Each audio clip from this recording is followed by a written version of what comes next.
Blog Talk Radio.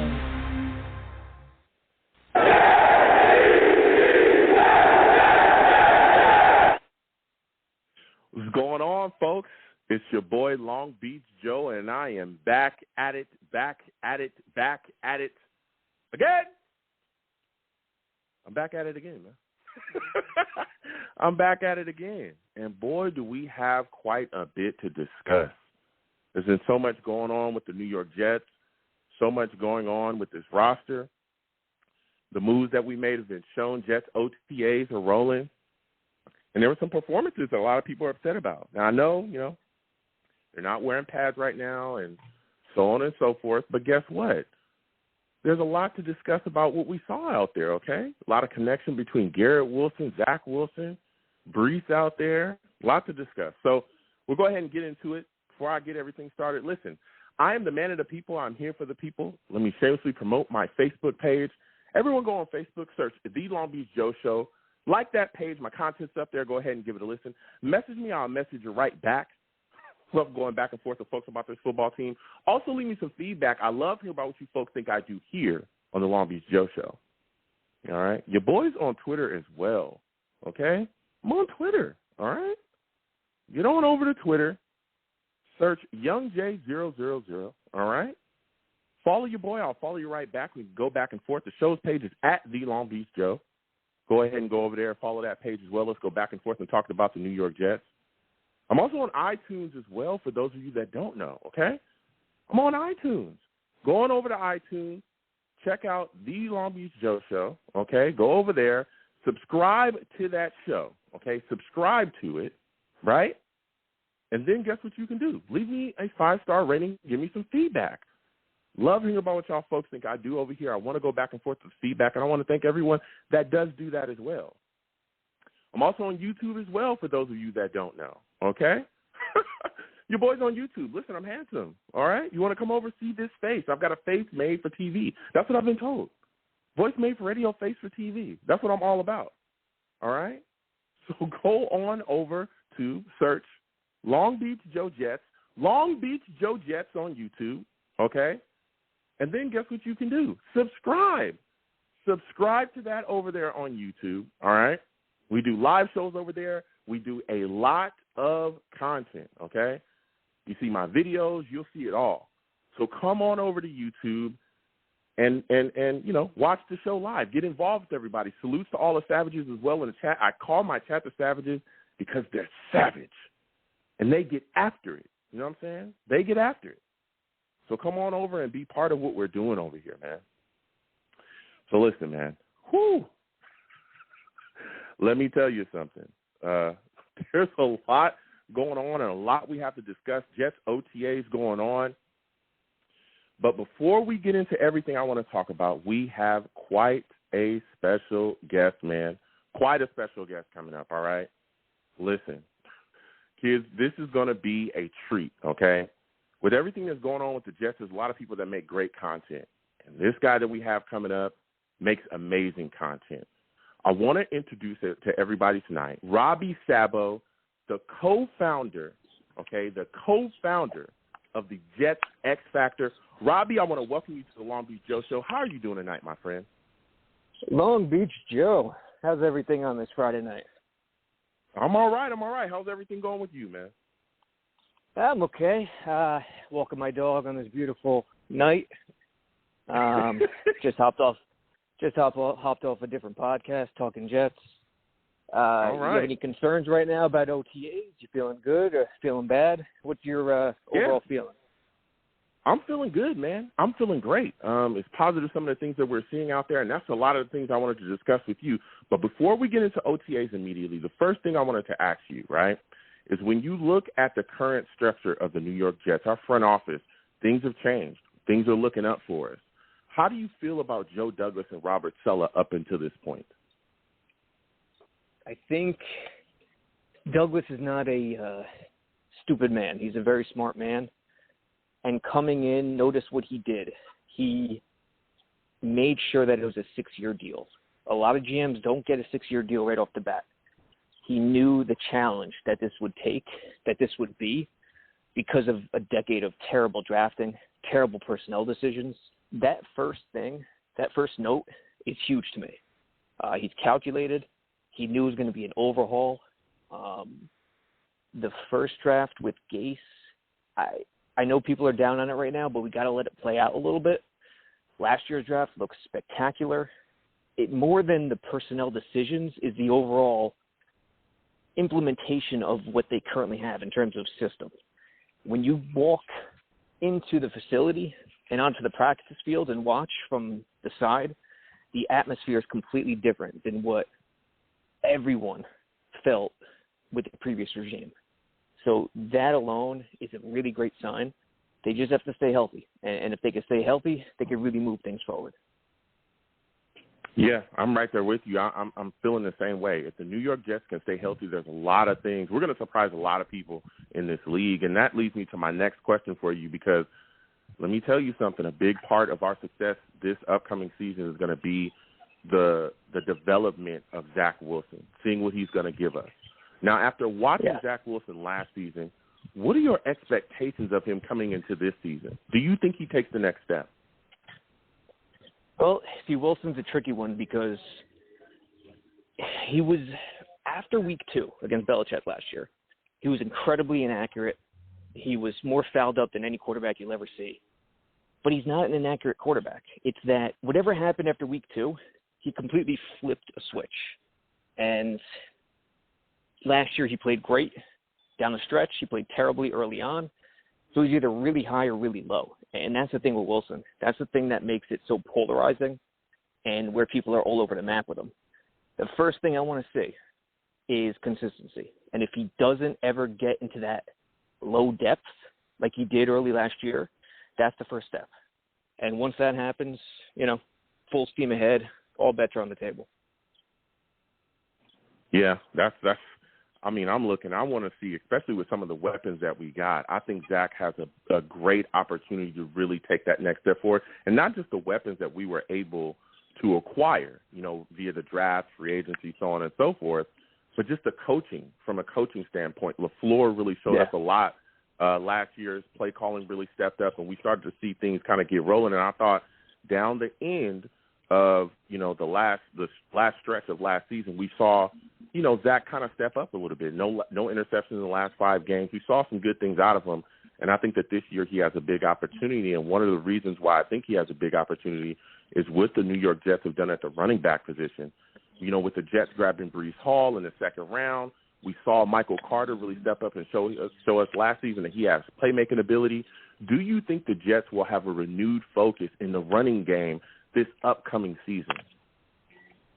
Yeah, I do. I mean, if you look at this scheme, it's a run-first scheme all the way. It's the Shanahan scheme, and there's no getting around that. If you track last year and Zach Wilson in this offense, they really started to take off, and it coincided with Berrios being implemented in the offense more.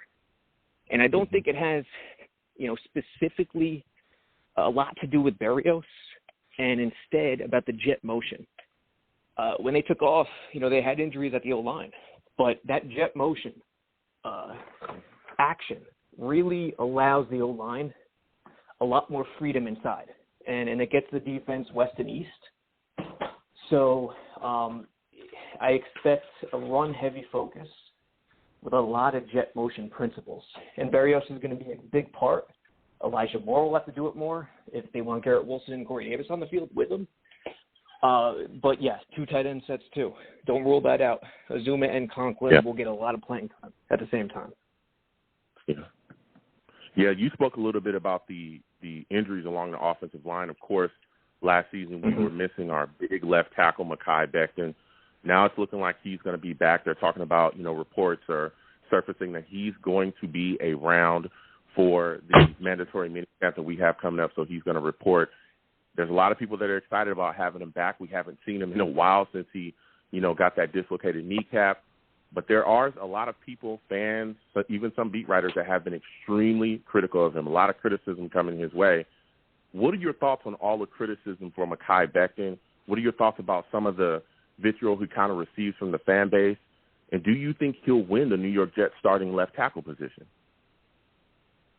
I actually think, And, yeah, they're on the record, Saleh and the coaching staff, as saying the left tackle's up for grabs with Fant and Becton. But it's tough to remove Fant from that spot, considering how well he played last year. I do expect Becton to join AVT on the right side after the dust settles. But that shouldn't be a huge thing because, listen, Becton's he could be a mauler on that right side with AVT. And then you have that power right side. AVT, it's shocking to move him after such a great rookie year at left guard, but when you can bring in a guy like Lakeland Thomason, you do it. And, kudos to AVT for being such a team guy and go in that direction in only a second year. I expect Fant to be left tackle. That's going to be right tackle. And what do I make of him not being there right now? He had a kid, so he's going through his first round of it with having a kid and being a father. It's, of course, an important situation. You want to give him space there, and I think the Jets are doing that. But at the same time, Saleh told the media, hey, Mekhi, trying to get a message to him, hey, Mekhi will take care of you. So, mandatory camp is next week, Tuesday, Wednesday. They expect him to be there, and I'm pretty sure he will be there. Yeah. Now, again, everyone, we're speaking with Robbie Sabo, co-founder of the Jets X Factor, at Robbie Sabo on Twitter. Phenomenal guy, knows the Jets back and forth, does a lot of great work, scouting as well. These guys are really, really good over there at Jets X Factor. So, Robbie, now, you talked a little bit about Lakeland Thomason. Can you speak about the impact that he's going to be able to have along this offensive line, especially with the familiarity that he has with this offensive scheme? Yeah, Tomlinson, he should be good. I mean, he was a high draft pick, didn't fulfill his potential in Detroit, and really caught legs in San Fran. He knows the offensive line coach, Becton, in New York, so he should fit in really well. He's great with the outside zone scheme Shanahan loves, in the Shanahan system that LaFleur loves. So if as long as Becton can stay healthy, this offensive line could be an upper third offensive line at the very least this coming season. Yeah. They have excellent depth too. I mean, if you look at the second unit, Reef, really good veteran tackle, visited, was it yesterday or today? Sometime this week. So they're interested in signing him as well.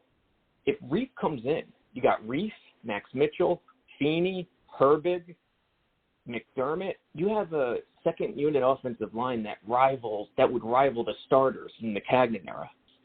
So the big sign that a program is turning it around is when the lower third of the roster of the 53-man depth chart is really starting to come into its own. Guys like Elijah Riley at safety. Riley doesn't have the range to play too deep, but he's got some intangibles that you love, that you want on that team. He mixes it up. He's not afraid to, do a little of the dirty stuff on defense. And I'm not calling him a dirty player by any means, but I'll take that guy on my team any day. Throw him on special teams, be a nasty guy in practice. So I love what I see in terms of the lower third of this roster, and that's really the telltale sign that a program's starting to turn it around. Mm-hmm. Yeah, and again, looking at our offense, I'm looking at our wide receiver core, and I think we're really primed to make some strides there as well. We've added a weapon in Garrett Wilson, Elijah Moore. We're all excited about him taking the next step.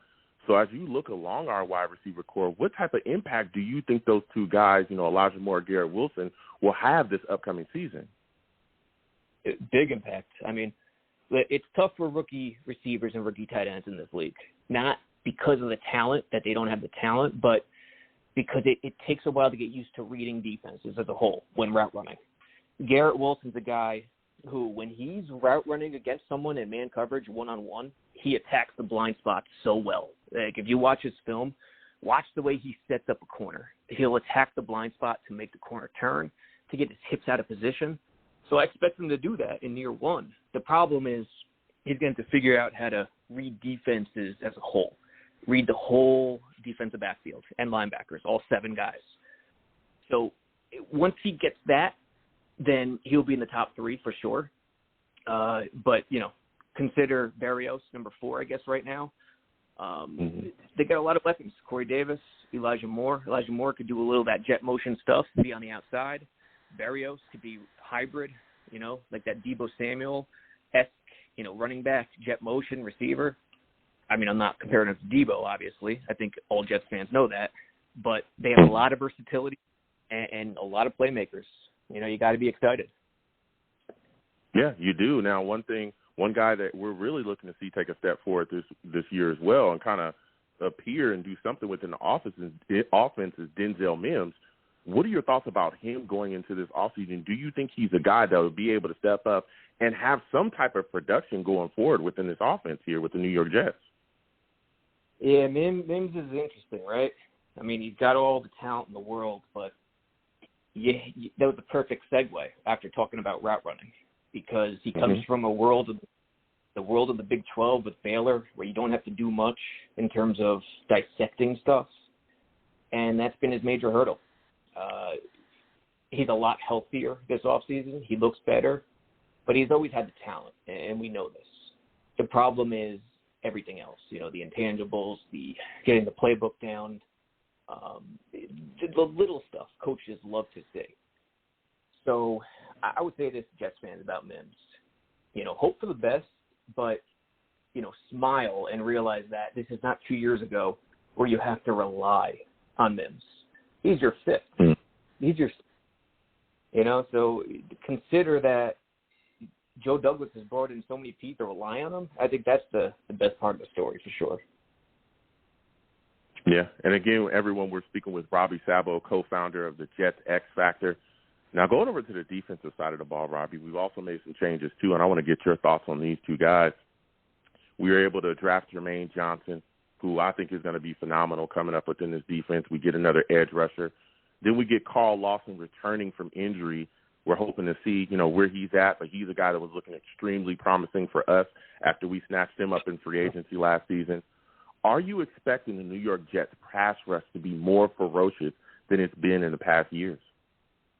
Oh, absolutely. I mean, if you look at Saleh, and a lot of Jets fans are upset about the rotation talk that Ulbrich brought to the table to the media last week, where he said, we're always going to rotate D linemen. Even the starters aren't going to play more than 45, 50% of the snaps. So fans are like, what do you mean? Big Q, Lawson, they're not going to play more than 30 snaps a game? Don't go crazy about that, because that's the mindset coaches will have. But when it comes down to crunch time, you're going to want your best guys to play. So don't worry about that. They will always rotate. Once Saleh got here, what did Douglas do? He attacked D-line in free agency, even in the draft this year with Clemens and Jermaine Johnson. They are 8 deep, 9 deep, 10 deep, and were deep last year until injuries happened. As long as they stay healthy, I mean, they got the guys to do it. The only question I have is, where's the beef? They let Foley go to Jacksonville, and it makes sense because he's a traditional one-tech, 3-4 nose tackle. They're a 4-3 gap attacking scheme, but they didn't really replace Foley with a 320-pound guy. They have no big traditional run stuffers, and that's my only question, because they really got hurt against the run last year. How are they going to handle it this year? Will being lighter help them in the scheme? Can they adapt?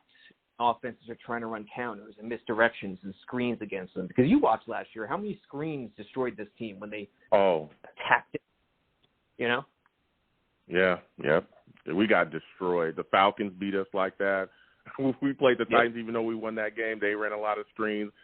Carolina ran screens against us, Robbie. You're speaking absolutely facts. We got 8 up by screens last year, left and right. Yeah, dude. So this scheme, I mean, it's the old Seattle scheme where you're attacking gaps, and it's high risk, high reward. You look for tackles in the backfield, but if it doesn't happen, and, offenses are running counters and misdirections and patient stuff that tries to get you on the backside, you can get hurt, and that's what happened with them last year. So can Saleh get this group comfortable enough to have the awareness and say, okay, let's regroup. What is the offense trying to do to us right now? The question I have. Yeah, and let me tell you something. When you look at this defense, a lot of people You know, I know you talked about the beef along the defensive line, getting big guys, but a lot of people are looking at this linebacking core, and they're saying it's a little weak. Outside of C.J. Mosley, Quincy Williams, a lot of people are looking around going, hey, you know, what's going on with this core? That's why a lot of people were extremely excited when they heard the talk about, you know, K'Wan Alexander possibly becoming a New York Jet. We'll see what's going on with that continuing to go forward. But with a lot of fans and a lot of other people around the media talking about how weak the Jets linebacker core is, do you agree with that thought? Yeah, I mean, listen, on paper, it's not impressive. You got C.J. Mosley, he's a great veteran. But the fact is he's only played one full season in the last 3. You know, that's tough. And what's his age now, 29? Is he 30 yet? Close.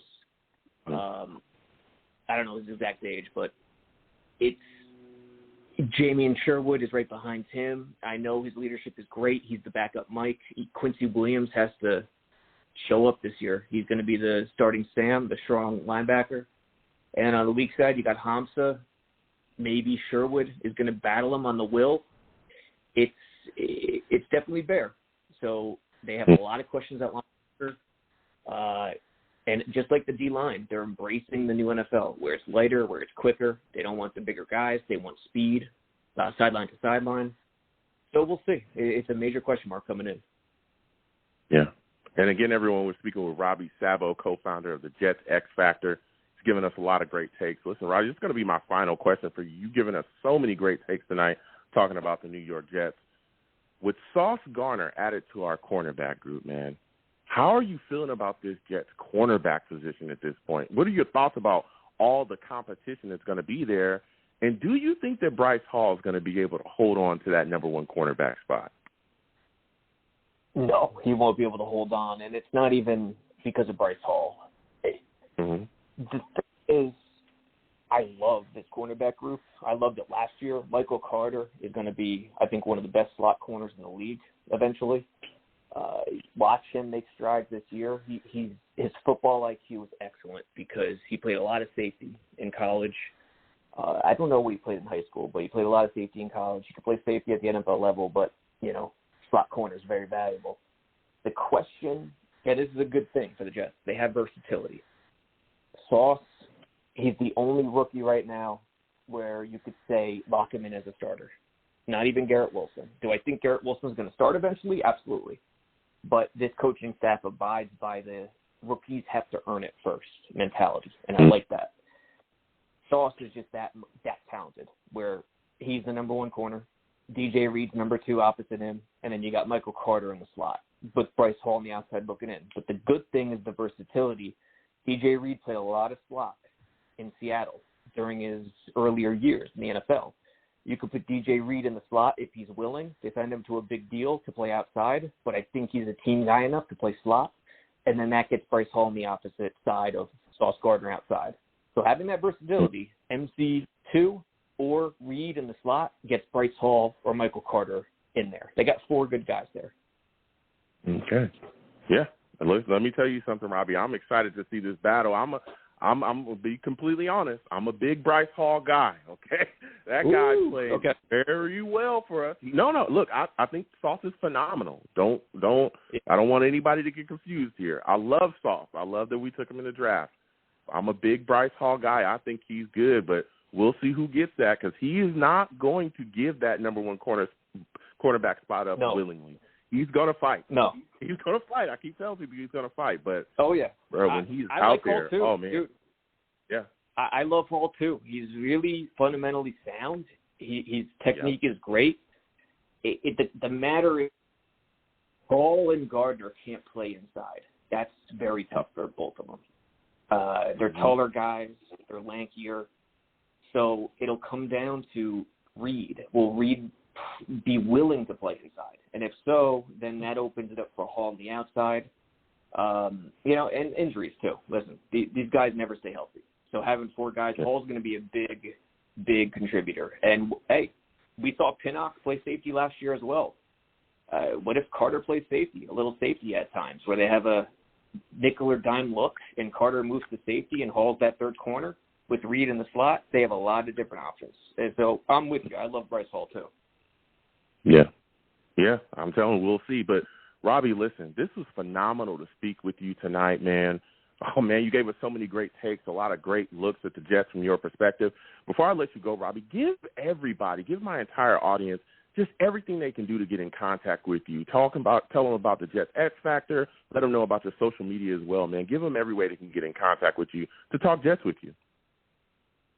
Yeah, JetsXFactor.com, JTSX Factor, no hyphen, JetsXFactor.com. We also have an app on the App Store and Google Play. A lot of good writers, Michael Nania, Joe Blewett breaking down film, Nania with the analytics, Andrew Golden, Vitor Pavia, a lot of guys. I mean, a lot of people, a lot of individuals. Reef, she's an excellent analytics writer who we just brought on board. Jets X Factor on YouTube, and then Twitter, of course, too, where everyone pretty much resides. And by the way, for you fans out there, don't overreact to anything in the OTA with the OTAs and ball games. With any sports. Doesn't matter if it's coming from me. Don't overreact to anything I say or anyone else says.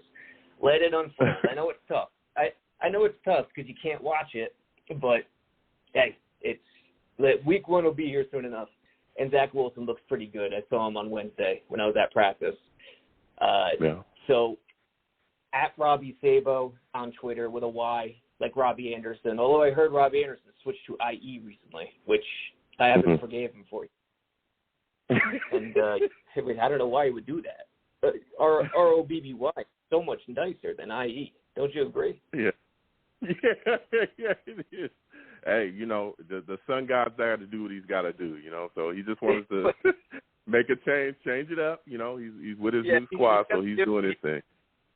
Yeah, he's got to do what he's got to do, but we have no idea what he's doing. No one does.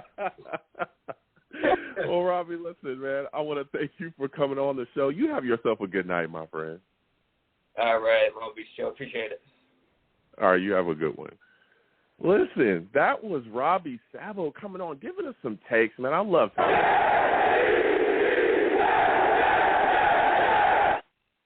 Listen, he said some things. He's thinking Bryce Hall and Sauce Gardner are going to be on the outside. Surprising to hear him talk about, Mekhi Becton possibly being the New York Jets starting right tackle and not left tackle. Ooh, that's a take, because I'm a guy that's kind of big on Mekhi Becton, winning that left tackle position. I understand that George Fant played phenomenally for us last season at left tackle. He played very well. But let me tell you something. Mekhi Becton, when healthy, I think he's a different kind of guy, man. He's a different kind of guy. When he was healthy for us, that rookie season, there was a lot of talk about him being a top left tackle in this league. And I'm not saying that just to be saying that. I'm not saying that because I'm a homer. I know some people are going to be like, oh, well, you're a Jets fan, Joe. You love the team. You're just going to say whatever. No, I'm telling you right now, okay, that there were people out there saying that, hey, Mekhi Becton is a top tackle in this league. Damian Woody talked about it, all these guys. And we know that Mekhi Becton has gone through a lot ever since that dislocated kneecap. There was a lot of talk about him, coming back in a certain amount of time, and that didn't happen. It didn't happen. You know what I'm saying? We thought he was going to come back later on in the season. And let me tell you something. When that time came and he didn't come back, things started swirling. There was a lot of rumors flying around about him that, the New York Jets, internal, there was a lot of sources floating around to our beat writers saying that, internally that the Jets weren't happy with him, that he wasn't working hard enough to get back, that he was out of shape. There was a lot of talk about that stuff. But, Sulla initially came out and said, hey, he's just a big guy. It's not healing like we thought it would heal. It'd be a miracle if he come back. And then he never came back, sat on that sidelines and ended the season, still injured and dealing with the situation. But I think where some of the heat started to really, get going is when they talked to Sulla at the Senior Bowl. Robbie talked about it a little bit as well, and I remember Robert Sulla coming, and when the media asked him about Becton, he came out and said, hey, Becton's got to reinsert himself. And that's when he dropped that Becton would have to compete for that left tackle position. And I think that that's where a lot of Jets fans were kind of put on their heels a little bit, because this is a guy we took in the first round. This is a guy that before that injury we were talking about, was serious business here. One of the better tackles in the league. We talked about that. And to go from that to, him competing for the left tackle position was like, whoa, you know what I'm saying? We were all kind of shocked at that situation. And, it was then the rumors started swirling again about him possibly being out of shape again and all these other things, right? And I look at the situation like this. I understand that a lot of people are looking at him now. Again, mandatory mini camps are coming. I believe it's the 14th, June 14th through the 16th. Listen, mandatory mini camps are coming. And if you look at everything that's been going on, Mekhi Becton is working his butt off. He looks like he's ready to go. He's looking like he's in shape. To be completely honest, I remember last season he was posting pictures, posting videos at the facility before, during the off-season stuff, and he was shredded last season. He looked better coming into last season than he did his rookie year. I remember that. I remember looking and being like, whoa, And he's looking good, man. And I know he's gone back and forth with a lot of Jets fans on social media. He's got a lot to say to a lot of Jets fans as well. Not so positive things, but a lot of the Jets fans have been tweeting him not so positive things as well. He's tweeted his name to Big Bust, okay? I think he's taken a lot of this stuff in, man. He's taken a lot of this stuff in, and he is going to use a lot of this negativity as motivation. Motivation to get things rolling, motivation to prove a lot of people wrong. That's what I think he's going to do, And that injury, again, there was a lot of gusto about that injury. And, Duke Mayweather, I remember, came out, and Duke Mayweather is the guy that works with him. That's his trainer. I remember Duke Mayweather coming out and saying that the injury that Mekhi Becton had was worse than what was reported. He didn't say exactly what the injury was, right?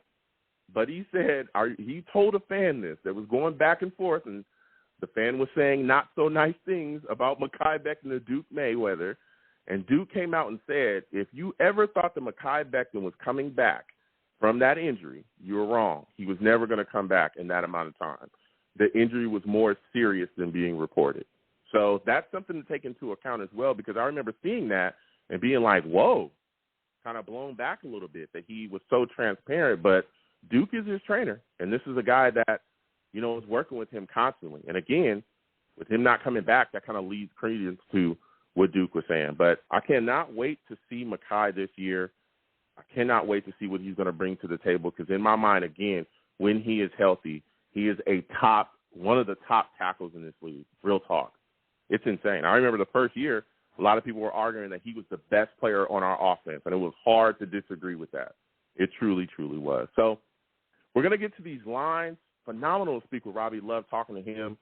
We're going to talk Jets, man. We're going to talk Jets tonight. A lot of things going on. We got OTAs rolling on.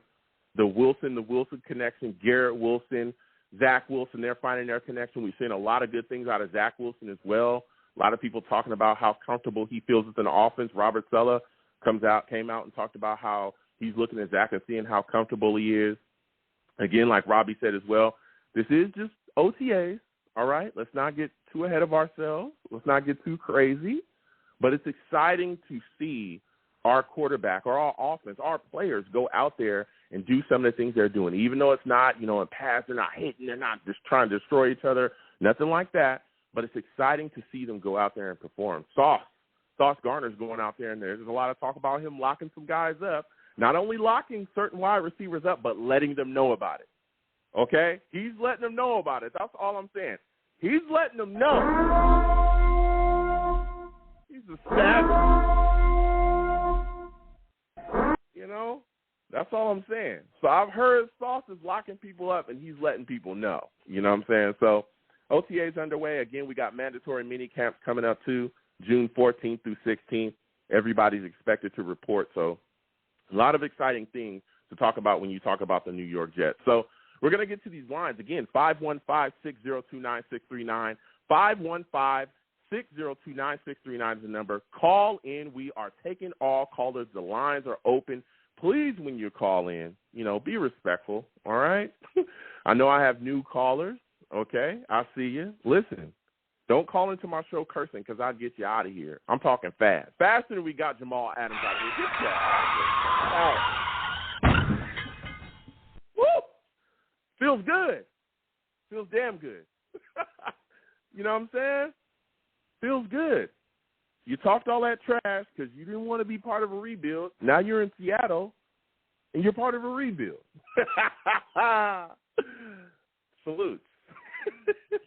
So we're going to get to these lines. Again, 515-602-9639, 515-602-9639 is the number. Call in. I'm taking all callers. If you're watching the stream, no matter where you're watching me from, please give the stream a thumbs up, okay? Please give the stream a thumbs up. Share the stream as well with your friends and your family. If you like to give to the stream, the super chat's up there. You don't want to go through the super chat. Cash App is at the bottom of the screen. Anything you give to the platform is greatly appreciated. So first call I'm going to go to my guy, Steve, man. I'm going to Steve.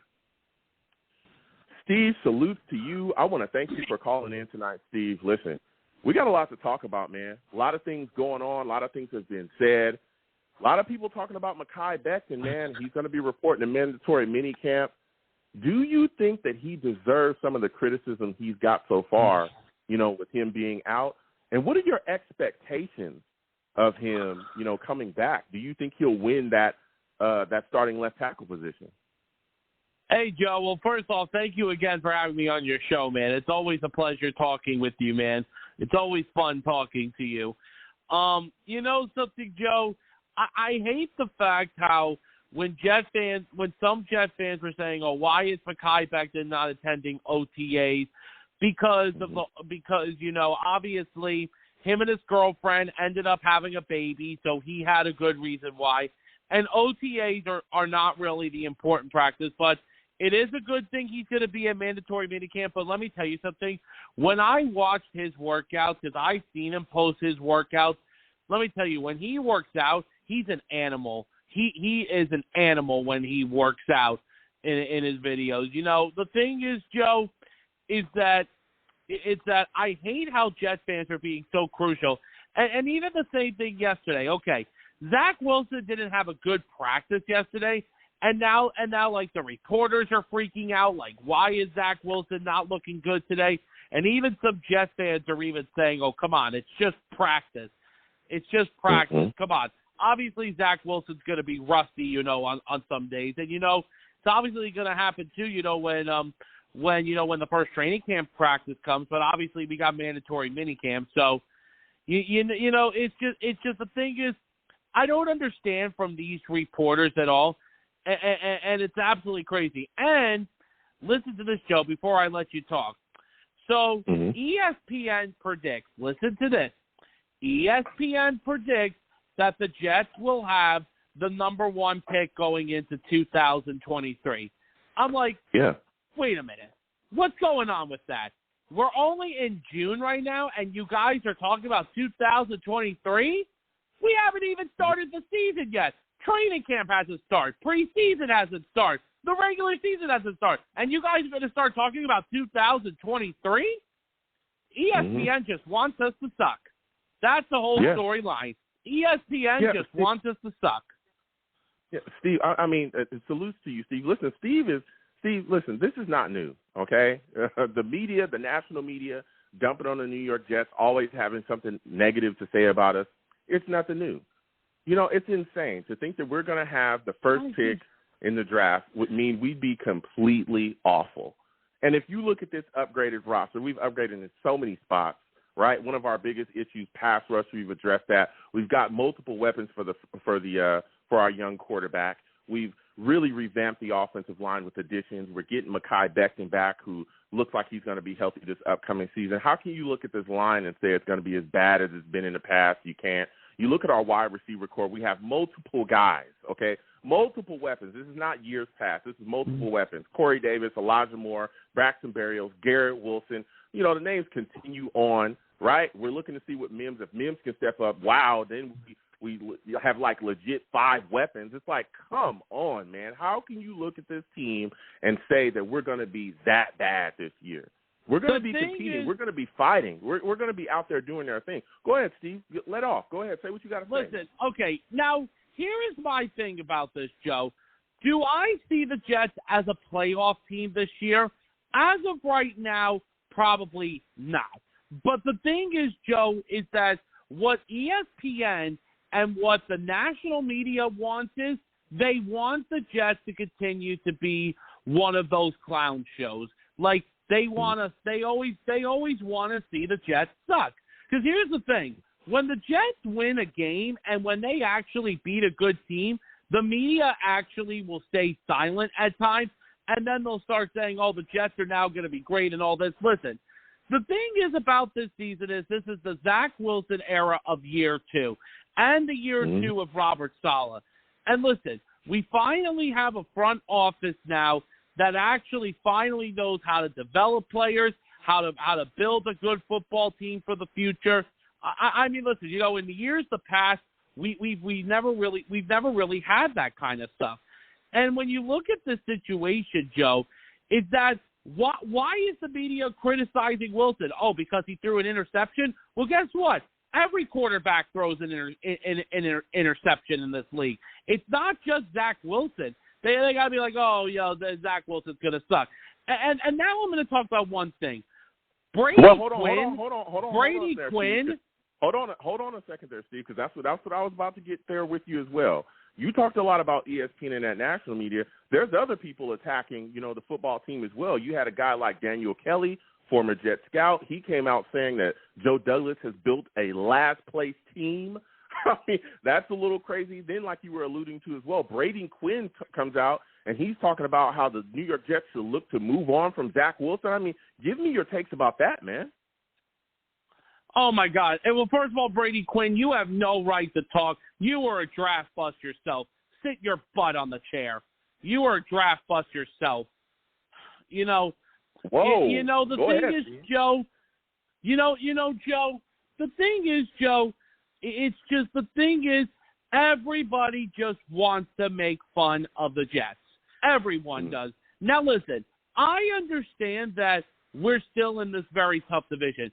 Here is the thing about this division that I want to talk to you about. You got Buffalo in this division. They're the best team in the division. You know, I can understand with us not almost ready to compete with Buffalo just yet. Then you've got New England. I mean, listen, obviously the thing about New England is I know a lot of people are saying this year that New England may not be as good because of the fact that they lost a lot of their key players. But the one thing is about New England is they still have Bill Belichick. Then they're even saying Miami is going to be competing because of the whole thing with Miami getting Tyreek Hill. Well, let me tell you something right now. Miami may get Tyreek Hill, but Tyreek Hill doesn't have Patrick Mahomes anymore. He has Tua Tagovailoa now as his quarterback.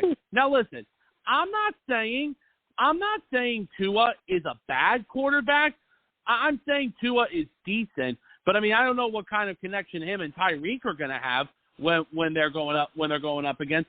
And if you remember, when we tried to go out and get Tyreek Hill, if you remember that whole story, Joe, when we tried to go out and get Tyreek Hill, we offered more for Tyreek Hill than Miami did. The reason why he chose to go to Miami was for two reasons. Number one, Tyreek Hill is from Miami. He wanted to play close to home. And number two, he just feels that the Dolphins were in a much better position than the Jets were. Well, you know something?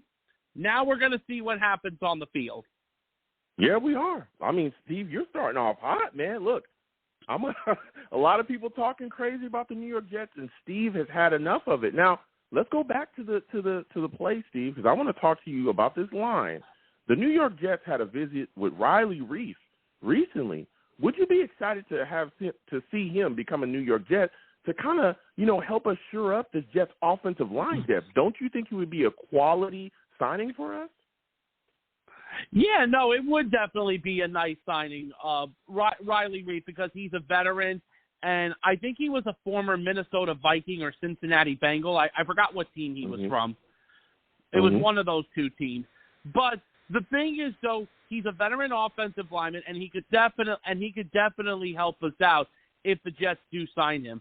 Now, the thing is, though, Joe, when I look at this team, obviously we've got the mandatory minicamp next week, and then after when the three practices of next Tuesday, Wednesday, Thursday, a mandatory minicamp is over, then the Jets go on their vacation.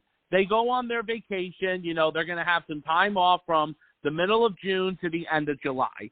And then, there are some positivities that are going around, Joe. You want to know what those positivities are? Listen to this. Zach Wilson is going to get his wide receivers and tight ends together, and they're going to work out over the summer. Becton, I know, is going to do some more workouts, and even the defensive players are going to get together to work out. How could you not say that this is a team that wants to be together, that wants to compete, that wants to do this and that? You know, some people are going to say, you know what, screw it. I'm not going to do any workouts. I'm just going to wait until training camp. Let me tell you something. The Jets know that they want to compete this year. I'm not saying compete for the division title, but at least to compete to make this division interesting. Steve is bringing the fire. Steve, you're talking that another talk. Thing also, this is a really phenomenal quickly, call Joe. for me. This is a Joe, phenomenal hey, call. Joe, Go ahead, Steve. Joe. Go ahead. What about the comments that, and this is a guy I can't stand on ESPN, Stephen A. Smith, the way how he talks about our team. Oh, my God. Is sometimes the way how he talks about our team being bad like that, sometimes he deserves to have a sucker punch to the face. Whoa! Let's not do violence. You know, let's not do violence. I feel you, Steve. I'm upset as well. I get upset when people talk about the New York Jets, but you know, don't do the violence, Steve. Don't Joe, I apologize for that, Joe.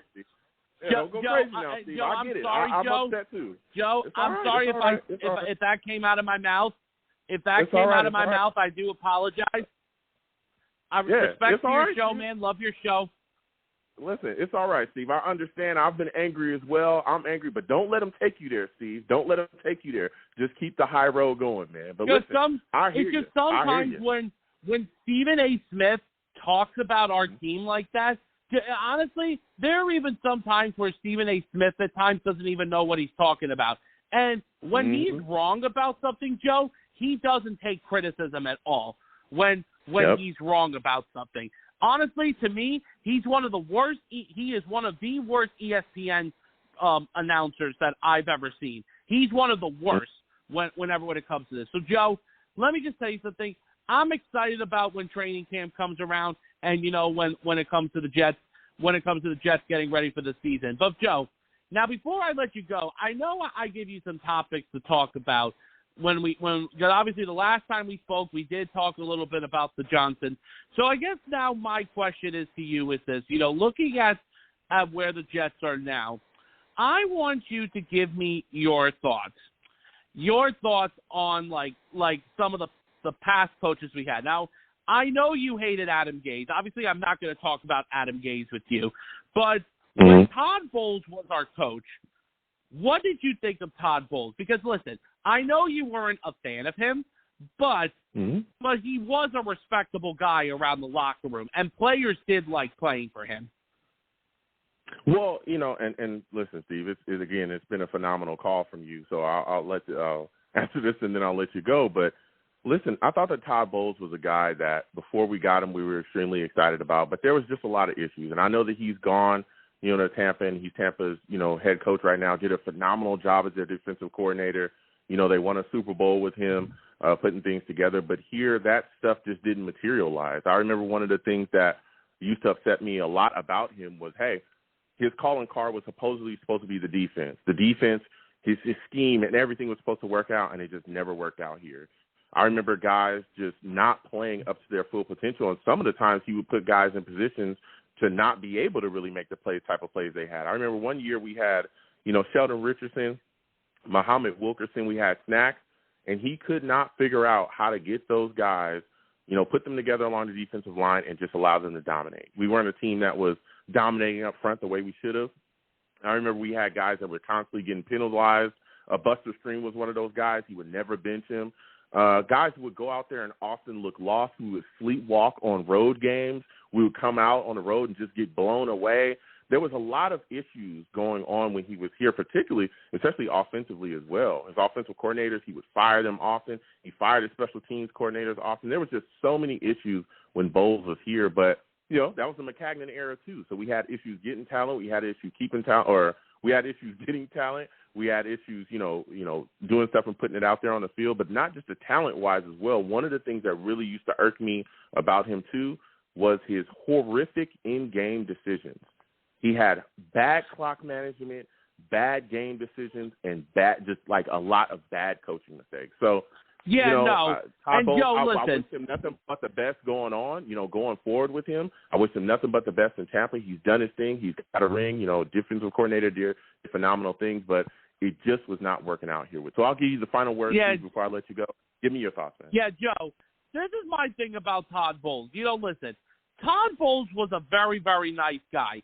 And when listen, the Jet players did talk very high about him when he was the coach of the team. And he was very, very well respected by the locker room.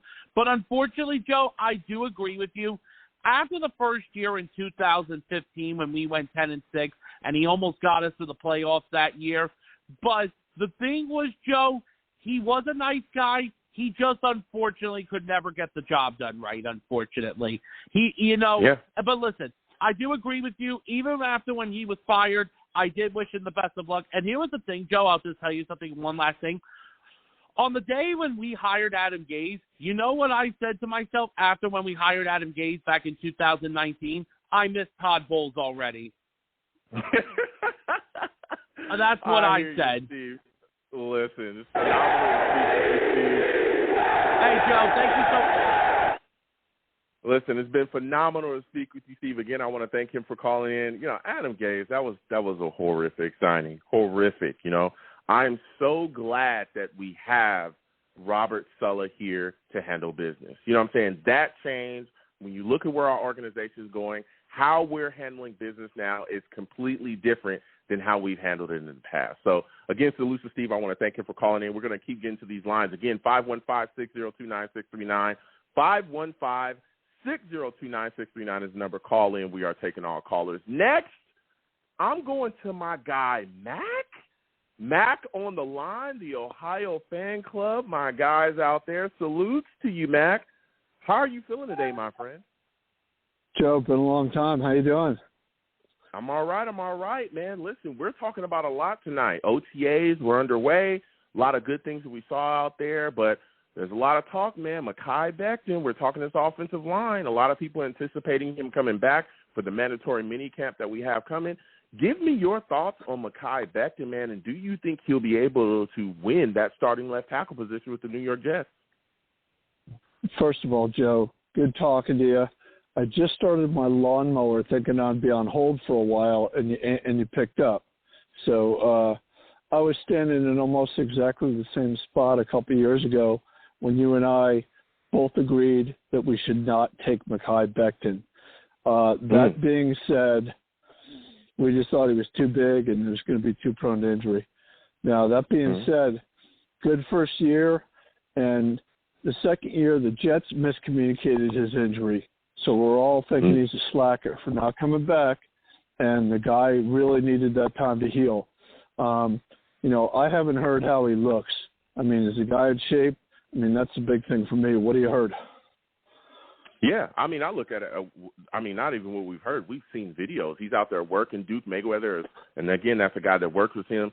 He's posted a lot of videos of Mekhi at their facility working out. To me, he looks good. He looks like he's back, in solid shape. I think the big thing going forward is seeing how that knee holds up, and of course, we're not going to really see that until they put on those pads, we get out there. But I think that Mekhi is sitting back at this point, really looking and seeing what's going on. You clearly know, we see him on social media, that he is absolutely aware of what a lot of people have said about him and about what he's, could possibly bring to the table. And he's also very aware of the naysayers. And he's a guy that's going to utilize this as motivation going forward. And I think that he's going to come out and put some things together. Now, my thing is, if he's fully healthy, to me, he's the ipso facto left tackle here for the New York Jets. What are your thoughts about that? Do you think George Fant will be able to beat him out and keep the left tackle position for himself? I don't know. I got to leave that up to somebody smarter than me, Joe. I mean, Fant's a very good pass protector, and I just got to trust in the coaching staff that they're going to make the right call. What I really can't wait to see is we're going to be road grading people this year and running the ball down their throat with Breece Hall. And people forget what that does for a young quarterback and what it does for your passing game. So I'm very excited about that, Joe. Yeah, you're speaking facts, and I've been talking about that constantly these past couple of weeks. Well, you know, especially after we drafted Breece Hall, I was a little surprised that we took him in the second round. I thought we would go elsewhere.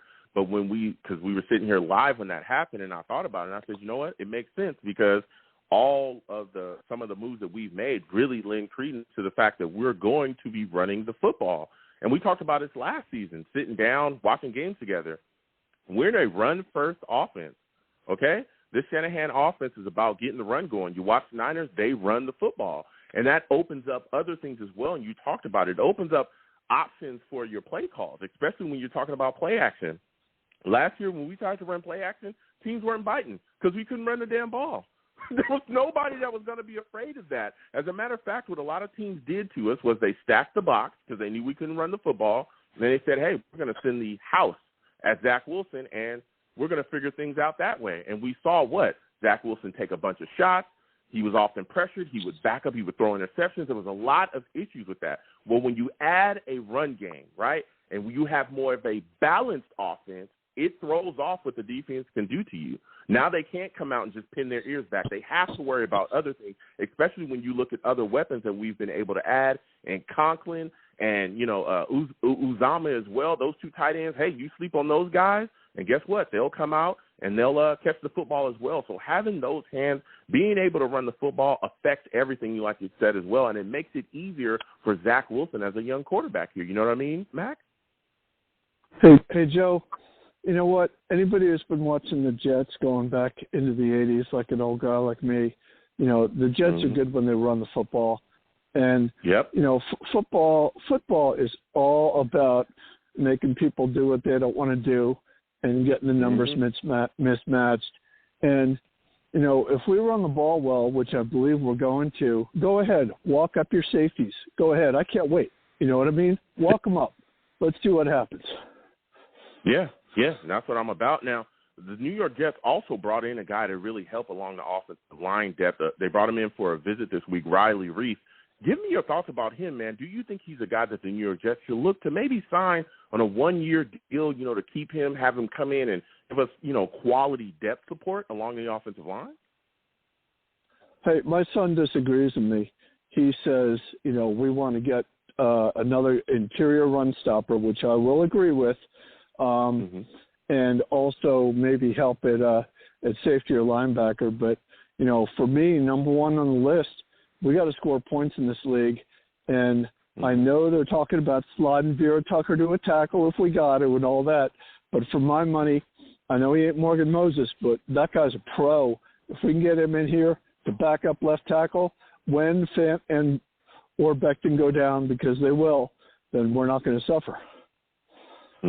Yeah. And again, like you said as well, we've seen injuries along our offensive line. I think bringing in Reef, signing him to, a good deal that works for us, works for him, having him come in and give us some quality offensive line depth would do wonders for us. We got him. We got Max Mitchell. We got other guys as well that can help. That would really shore things up. And, again, we've seen in the past where guys have went down for maybe a game or two, and we had guys be able to come in and fill those spots. If you still have quality offensive line, depth, then that goes a long way here. And, again, like you talked about as well, when we had Mekhi Becton go down last year, we moved Fant over to that left spot, and Morgan Moses was able to, fill in at that right tackle, and things didn't just completely fall apart there. So I would like to see Reef brought in as well. Now, listen, OTAs are underway, and, again, we're not making too much of OTAs, Mac. It's just starting out. It's just guys going out there not, super padded up. They're going out there, they're playing, but let me tell you something. We're hearing a lot of positive things about the connection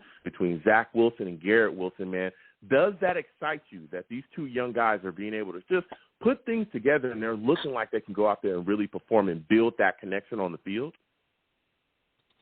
Joe, my last comment, and I got to get back to my 8-inch grass, all right? Go ahead. Now, I like what Zach's doing, traveling around, tight end university, picking up with these receivers, but I watched some OTA film last week, and I thought, man, this stuff's half speed. it's lingerie football, Joe. You know, I mean, these guys are in their shorts and T-shirts, and it's more or less a walkthrough. I don't know if the mandatory got a little more intense. I just don't want guys to get hurt, man. You know, don't get any major guys hurt. But hey, Joe, great show, great talking to you. Thank you. You have yourself a good one, Mac. Listen, Mac calling in with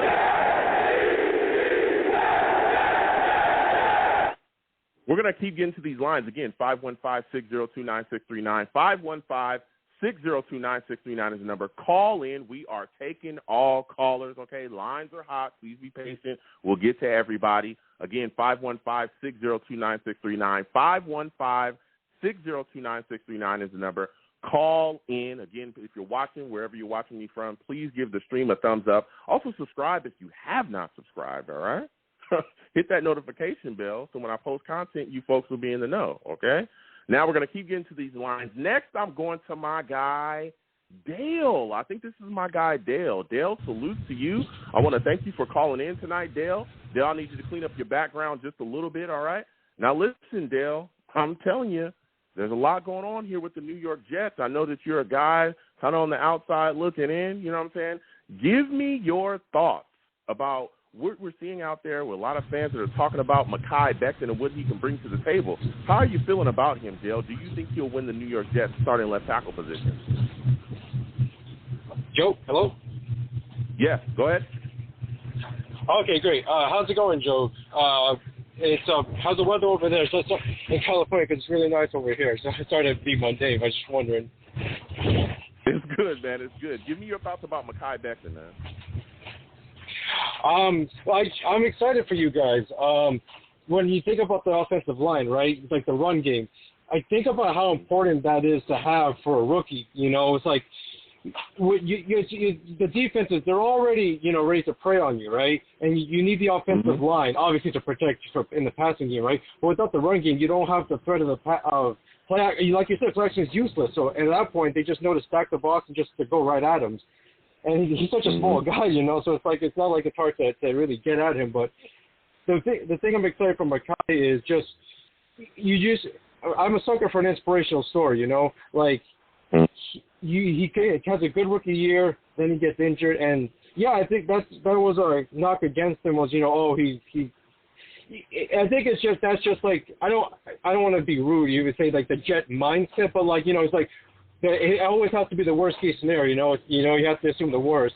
But that's on like the coach. I guess Robert, like the organization, just kept that hidden, that it was like a more serious injury. And it's kind of sad actually when you think about that. Our trainer on Twitter has to go out and defend his client and to tell the truth, to get people off his back, But I'm excited for him.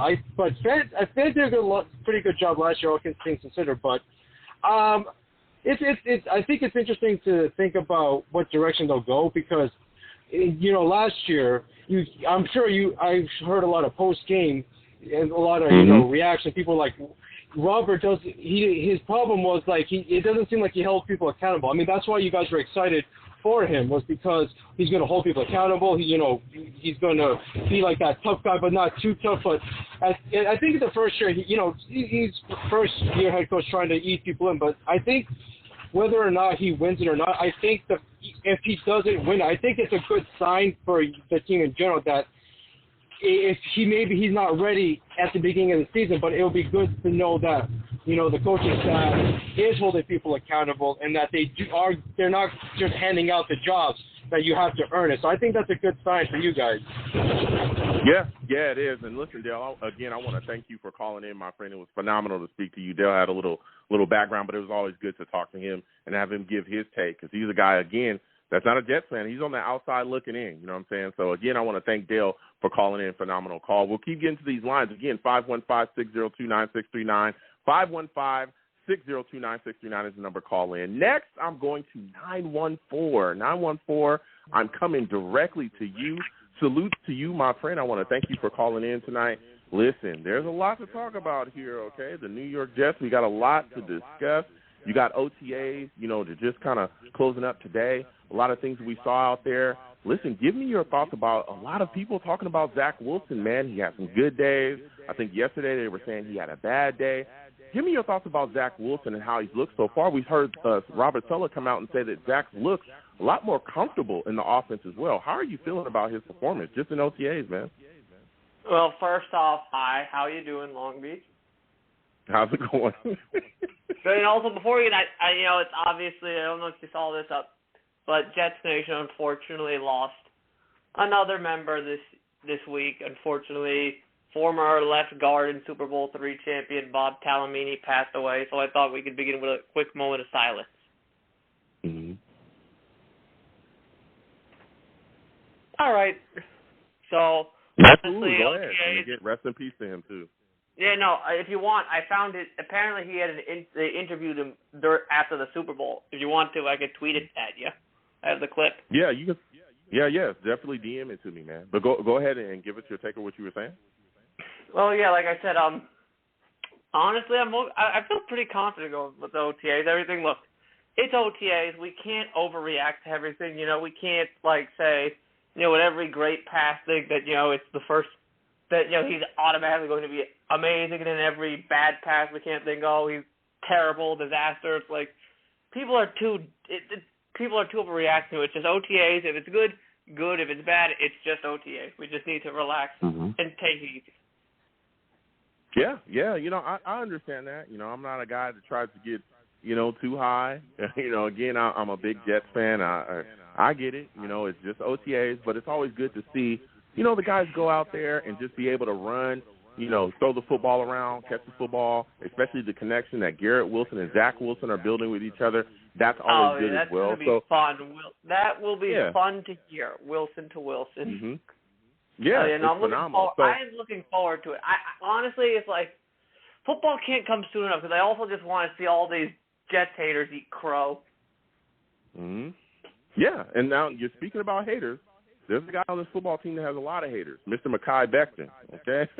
Let me tell you something. There's some Jets fans that are excited to have him back, and there's some Jets fans that are just calling him a bust consistently. And it doesn't matter what he did or what he does, they're going to call him a bust. Give me your thoughts about him reporting to mandatory minicamp, right? And do you think he deserves the criticism that he's gotten so far? I don't think it. Look, it was an unfortunate injury. It was factors beyond his control. It's nothing he can do there. It's not like, it's not like he did something, it's not like, for example, a player got drunk, drove, got into an accident, and missed the whole year. That's like something you can blame him for. But a teammate in the midst of a game, rolling up on him, giving him an injury that for a man of his stature is difficult to recover from. And to sit here and whine about it makes no logical sense whatsoever. Mm-hmm. Yeah, I mean, he's coming back. I think he's going to be, fully healed. Again, we're seeing Duke Mayweather come out and put things together. And let me tell you something. It's looking like Mekhi Becton is definitely going to be in shape in this upcoming season, and things are going to be rolling well for him. And again, he's going to take a lot of the stuff that he's heard, about him, and he's going to use a lot of that as motivation. So now I want to talk to you a little bit about some of the things that we're seeing from the media, man. We heard about, we saw the article from Daniel Kelly, former Jet scout, saying that, Joe Douglas has built a last-place football team. Brady Quinn comes out. He's dumping on Zach Wilson as well. What are your thoughts about the continued bashing by the media? We even saw a list come out that said the New York Jets are going to have the first pick in the first round next year in 2023. How are you feeling about all these things that are surrounding New York Jets as far as media-wise, with people constantly having negative things to say about them, no matter what we've done here to build up? But you want to know what? It's just people wanting to regurgitate the stale old Jets narratives because they can't comprehend the concept of us being good, honestly. But fortunately there are some light. There is some light in the media. There is, David Carr's take on the Jets, which I think we can all appreciate, that, the Jets he guarantees that they'll be a playoff team. Yeah, but look, it's just like I said, it's still old Jets narratives. And I don't get it really. It's like, the Jets have arguably probably a universal praise of a draft. You're calling the Jets the clown show. Meanwhile, like, the guys up in Foxborough are about to make the failed coach, failed defensive coordinator, the offensive coordinator of the Patriots, and yet we're supposed to be the clown show. Yeah, I mean, there's a lot I was laughing at that. You know, when I saw that pop up on Twitter, like I was like, this has got to be some joke here. I mean, the guy who took over a team that had the seventh ranked offense in points per game, and then the next year they dropped to 25th, is about to be calling plays for the Patriots. Yeah, it's crazy. It's absolutely crazy. Now, give me your thoughts about this too, my friend, because let me tell you something. There's a lot of talk about us needing to, continue to address depth positions along this roster. What are your thoughts about the New York Jets bringing in Riley Reef, and is he a guy that the New York Jets should try to sign, just in a form of insurance, just to help our depth along our offensive line? Is he a guy that you think you'd be interested in the New York Jets bringing in? Well, depth is always a good thing to have. You can never really have enough, and with our bad luck, our luck with injuries, it'd probably be a good thing to do and nab a nice depth piece on the offensive line. Mm-hmm. Yeah, it is. It absolutely is. I'll be interested in it because, again, we saw last season when Mekhi Becton, went down, we saw George Fant slide over, and then we saw Morgan Moses be able to step into the role at right tackle. That's big because, again, things didn't just crumble and fall down. Now, Morgan Moses, was he a Hall of Famer? No, he wasn't, but he wasn't Wayne Hunter. I'll tell you that. For those of you that do remember Wayne Hunter was horrific. He was one of the worst offensive linemen ever in the NFL, one of the worst offensive linemen New York Jets had ever had. That guy was just literally a turnstile. He just let anybody by him, and he used to get Mark absolutely killed. But I'll tell you what, our offensive line stepped up. And, again, George Fant was able to play well at that left tackle position, and Morgan Moses, did all right at that right tackle position. So my last and final question for you, my friend, because you've been giving us some tape. When you hear a lot about what, Sauce Gardner has been doing out there in OTAs, how he's looking good, Michael Carter's looking good, are you excited about this secondary? Oh, definitely. I'm definitely excited. I think we're going to go from, no takeaways to just all the takeaways. I mean, if the record wasn't so high, if it wasn't so crazy, I would say that I'd say a guy like Sauce could challenge the Jets' single-season interception record, but that is 12, and that's pretty hard to do for a rookie. Yeah, that's look, I get it. We're all excited, but that's pretty high up there. But I'll tell you what, Sauce is a phenomenal corner, man, and I'm extremely excited about him. Again, I'm going to keep pounding the table for my guy Bryce Hall. I know a lot of people are just thinking, hey, it's over for him. He's going to lose, but I'm telling you, Bryce Hall is not going to give up that number one corner spot so easily. Don't be surprised if my guy is still on that number one side when the season comes. I'm just saying. The one thing I can't wait for this season is when we crush the Steelers and just to see Stephen A. Smith's reaction after his negative. Listen, I hear you. Listen, I want to thank you for calling in tonight, man. It was phenomenal to speak with you. All right. Yeah, phenomenal calls, man. Phenomenal calls tonight. Lots of great takes, man. Listen, OTAs, they're closing today. It's said and done. Now we're looking forward to mandatory mini camp. Guys are reporting according to everything. Everybody's going to report, with the New York Jets. Let me tell you something. This stuff about Mekhi Becton, let me tell you, he's going to come out and he's going to be motivated. If Mekhi Becton is healthy this upcoming season, bruh, in my mind, I think he's our starting left tackle. I know a lot of people are looking the other way. George Fant was phenomenal for us last season. He played very well there at left tackle.